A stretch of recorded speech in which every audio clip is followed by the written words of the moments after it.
Hello everyone. स्वागत है आपका एक बार फिर से मेरे YouTube channel concept up to root में।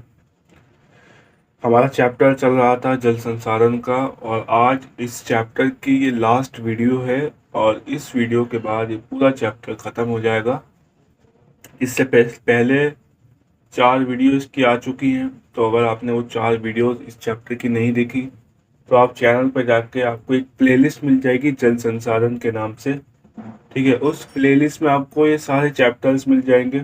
ठीक है, तो वहाँ से आप जो है उस प्लेलिस्ट को देख सकते हैं।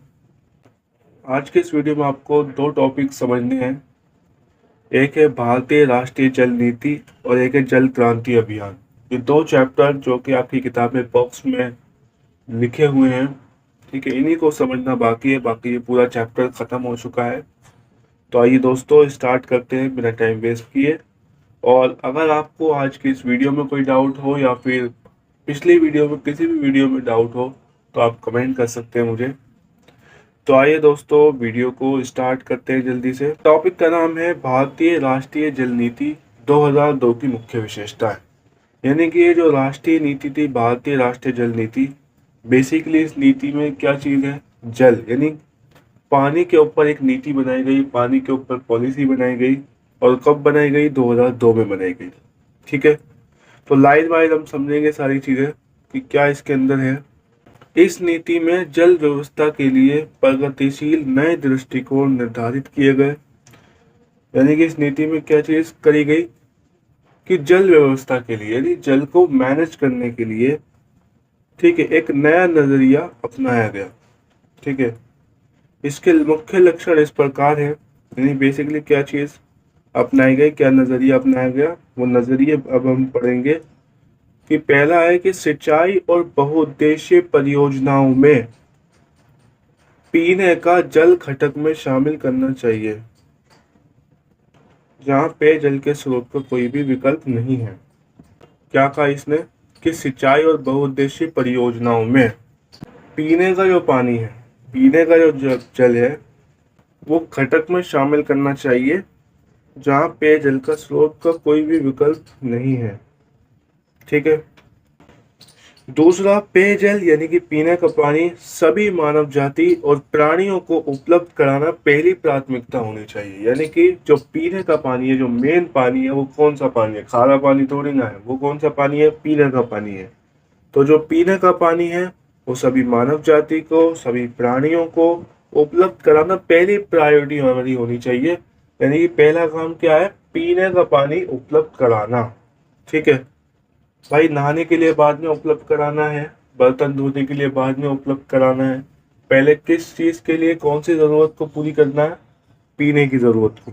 यानी कि पेयजल को उपलब्ध कराना पहली प्राथमिकता होनी चाहिए। ठीक है, तीसरा है भौम जल के शोषण को सीमित और नियमित करने के लिए उपाय करने चाहिए। भौम जल आपको मैंने पढ़ाया था। ठीक है, तलातलीय जल मैंने आपको पढ़ाया था और मैंने आपको ये भी बताया था कि भारत में बहुत सारे राज्य, हरियाणा, पंजाब, बहुत सारे ऐसे राज्य हैं जो भौम जल का बहुत ज़्यादा उपयोग कर रहे हैं, जिस वजह से जो भौम जल स्टॉक है वो लगातार कम हो रहा है। ठीक है, तो भौम जल का शोषण हो रहा है और उस शोषण को सीमित करने के लिए, उसको नियमित करने के लिए उपाय करने चाहिए। सतह और भौम जल दोनों की गुणवत्ता के लिए नियमित जांच होनी चाहिए। यानी कि जो सतह जल है, सतह जल यानी धरातलीय जल, और भौम जल यानी कि जो अंडरग्राउंड वाटर है, दोनों की क्वालिटी की क्या होनी चाहिए? जांच होनी चाहिए। ठीक है, ताकि लोगों को एक अच्छा क्वालिटी में पानी मिल सके। ठीक है, जल की गुणवत्ता सुधारने के लिए एक चरणबद्ध कार्यक्रम शुरू किया जाना चाहिए। यानी क्वालिटी को सुधारने के लिए क्या करना चाहिए? कार्यक्रम स्टार्ट करना चाहिए। ठीक है, जल के सभी विविध प्रयोगों में दुर्लभ संसाधन के रूप में, क्योंकि हम जानते हैं संसाधन ये दुर्लभ है, इसकी कमी है। ठीक है, जल के लिए जागरूकता विकसित करनी चाहिए। शिक्षा विनिमय, उपक्रमों, प्रेरकों और अनुक्रमों द्वारा संरक्षण चेतना बढ़ानी चाहिए। शिक्षा के माध्यम से, मैसेजों के माध्यम से और भी कई यंत्रों के माध्यम से, कई तरीकों के माध्यम से संरक्षण की चेतना बढ़ानी चाहिए, यानी लोगों में एक तरीके से जागरूकता विकसित करनी चाहिए। तो बेसिकली ये थी भारतीय राष्ट्रीय जल नीति, और आपको इसका उद्देश्य बेसिकली समझ में आ गया कि जो जल है उसको बचाना, पीने के जल को बचाना, उसका सही तरीके से मैनेज करना। ठीक है, नाउ हमारे पास अगला टॉपिक है जल क्रांति अभियान 2015 और 16। ठीक है, आइए अब इसको समझते हैं। जल एक पुनः उपयोगी संसाधन है। भाई जल एक ऐसा संसाधन है जिसको दोबारा इस्तेमाल कर सकते हैं। ठीक है, दोबारा इस्तेमाल कैसे कर सकते हैं? जैसे एग्जाम्पल के लिए मैं इसका एग्जाम्पल लेता हूँ पुनः उपयोगी संसाधन का। जैसे मान लीजिए हमने जो है पानी से बर्तन धोए, ठीक है, और वो बर्तन धोने का पानी हमने क्या करा, फ्लश में भी यूज करा, ठीक है, बाथरूम में भी यूज करा। तो ये क्या है, पुनः उपयोगी संसाधन है। ठीक है, लेकिन इसकी उपलब्धता सीमित है। भाई जो जल है इसकी उपलब्धता कैसी है, लिमिटेड है। ठीक है, जो हम पहले से पढ़ चुके हैं। तथा आपूर्ति और मांग के बीच अंतर समय के साथ बढ़ता जाएगा, यानी कि आपूर्ति तो बहुत कम होती जाएगी और मांग बढ़ती जाएगी। तो एक चिंता का विषय है। ठीक है, वैश्विक स्तर पर, वर्ल्ड लेवल पर अगर देखा जाए तो जलवायु परिवर्तन दुनिया के कई क्षेत्रों में जल तनाव की स्थिति पैदा कर देगा। ठीक है, यानी कि ये भारत की समस्या नहीं है जल की, ये पूरे वर्ल्ड की समस्या है। ठीक है, पूरे वर्ल्ड में ऐसा हो रहा है, पूरे वर्ल्ड में इसकी डिमांड बढ़ रही है और सप्लाई गिर रही है।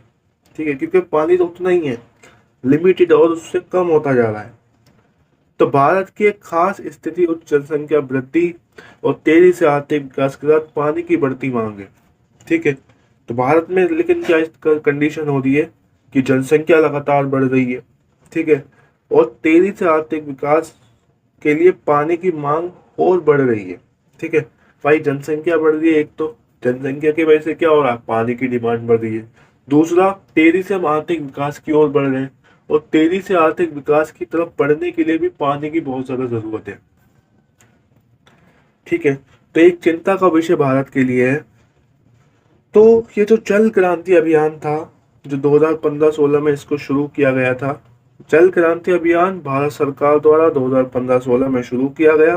मुख्य उद्देश्य देश में प्रति व्यक्ति जल की उपलब्धता को सुनिश्चित करना था। यानी इसका बेसिकली उद्देश्य क्या था, जल को बचाना, जल को मैनेज करना।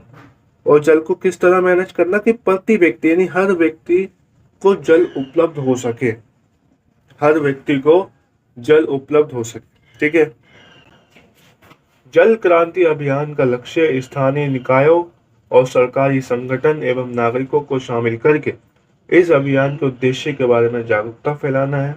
ठीक है, यानी कि इसका लक्ष्य क्या है कि भाई जो इस जल क्रांति अभियान के उद्देश्य है उस लोगों तक पहुंचाए जाए और लोग उनको समझें और उसको अप्लाई करें जीवन में, ताकि जल की उपलब्धता बढ़ सके।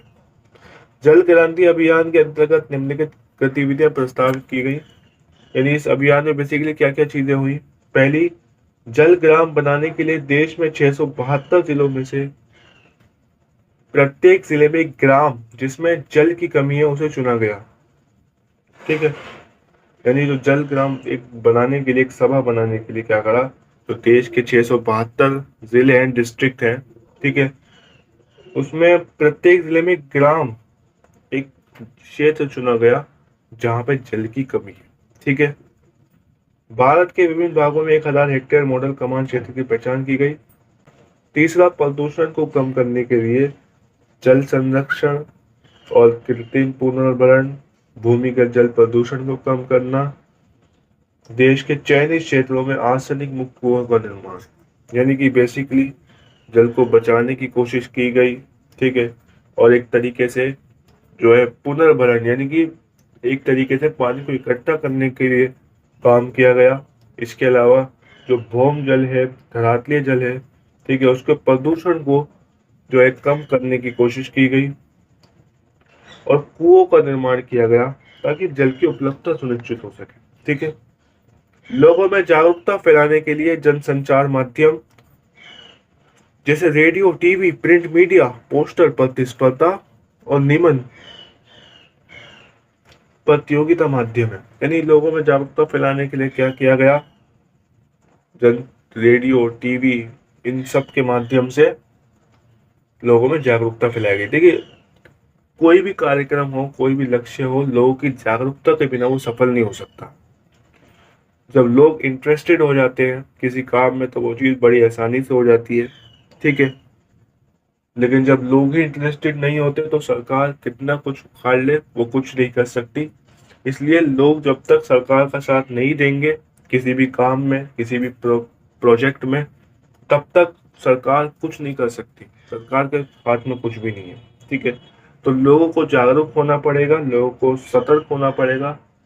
हर आदमी ये जिम्मेदारी उठाए कि वो जो है जल को बचाएगा, जल की उपलब्धता बढ़ाएगा।